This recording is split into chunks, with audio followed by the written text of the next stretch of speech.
Does God give us more than we can handle? That's today's question.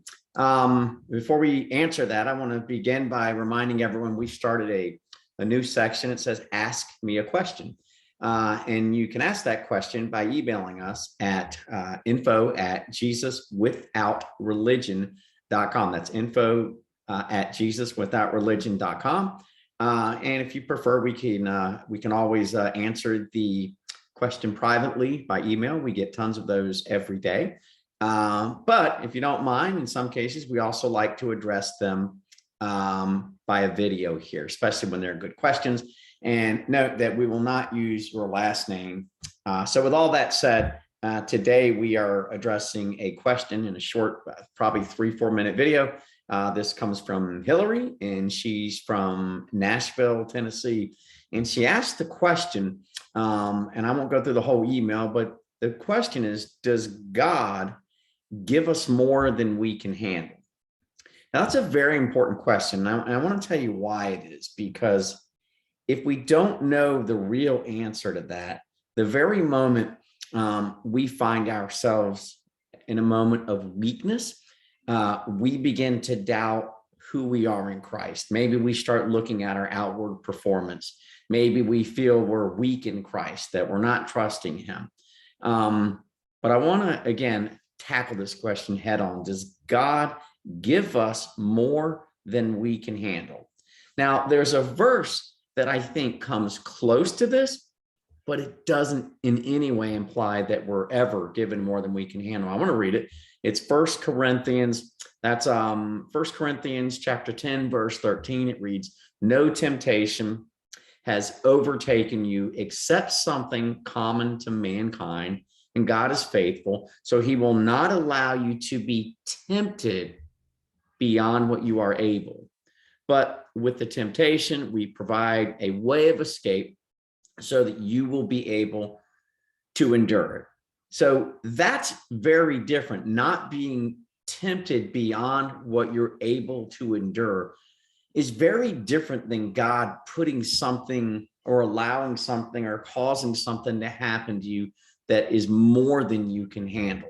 So this temptation is the idea that, hey, look, maybe the evil one is saying, hey, come on out. You're an alcoholic, but have a couple more beers. You may or may not do that, but God will indeed provide a way out. God will provide an escape. So however the tempter is coming at you, again, I acknowledge that we may or may not willingly cave into that, but God will indeed give us the strength and provide a way out for us. So we get back to this question then, well, does God allow you to have, or does he allow more than you can endure, more than you can handle? Does he allow that in your life? And I'm going to tell you right now, he absolutely unequivocally does. Now, understand this. What if you're a parent and your child has been assaulted physically, sexually? What if your spouse has recently died in a car accident? What if you are enduring severe disease and you have massive pain and massive discomfort, difficulty breathing? You see, the reality is these are things that are beyond your ability to handle. Now, I'm sure there's some super religious, egotistic person out there who's going to say, yep, not me. I can handle anything. And I say nonsense. As a matter of fact, I want to give you one verse as we wrap up here. This is the Apostle Paul. And it's what he writes in 2 Corinthians 1:8. He says this, "For we do not want you to be unaware, brothers and sisters, of our affliction," so they were afflicted, "which occurred in Asia, that we were burdened excessively beyond our strength, so that we despaired even of life." Now, this sounds to me like the Apostle Paul was saying, God allowed me to have a whole lot more than I can handle. It was beyond our strength. We were burdened excessively. We even despaired life. So if the Apostle Paul can acknowledge that sometimes Life comes at us very aggressively, and sometimes it throws a lot of hardship at us. And even the Apostle Paul had times that he had more than he can handle. I think we can be man and woman and Christian enough to say, yeah, sometimes God does indeed allow things to happen that are more than we can handle. But thanks and praise be to God that the promise is, through it all, I'll be with you. Doesn't mean it's going to be a comfortable ride, but I'm not going to leave you. I'm not going to forsake you. I'm going to cry with you. I'm going to feel sad with you. But I'm going to be right there all the way through it. You see, God's heart is not that we would have more than we would endure, but God allows free will to happen. Right now, we live in a broken planet with broken bodies, and bad stuff can, will, and does happen all the time.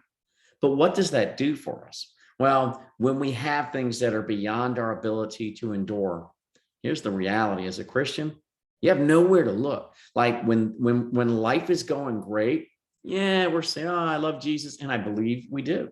But it's easy to talk the talk when life is good. Finances are good. We're not sick. Nothing bad's happening. But when we endure horrible things that God does not want to have happen to us, it immediately connects us right back to God. I mean, we grab onto him because we have nowhere else that we can go. We realize, God, rescue you, save me. And at the very least, we realize, God, just be with me, get me through this, because this is going to be a long, miserable ride. So again, the answer to the question, does God allow life to give us pain and terrible circumstances that are beyond what we can handle? The answer, unfortunately, is yes. But know this, one day there will come a time indeed that every tear will be wiped away. There'll be no more sadness, no more pain, no more hurt, no more harm. It'll just be eternity with Christ and just full of joy. So that is our hope, not in this temporary life that will be over in the blink of an eye. So let's give praise to Jesus that that's the case. All right, guys, hope you enjoyed that. Feel free to ask us a question. Again, that's info@jesuswithoutreligion.com. And as always, if you enjoyed or got something from this video, we invite you to like, comment, and share below. And God bless you all.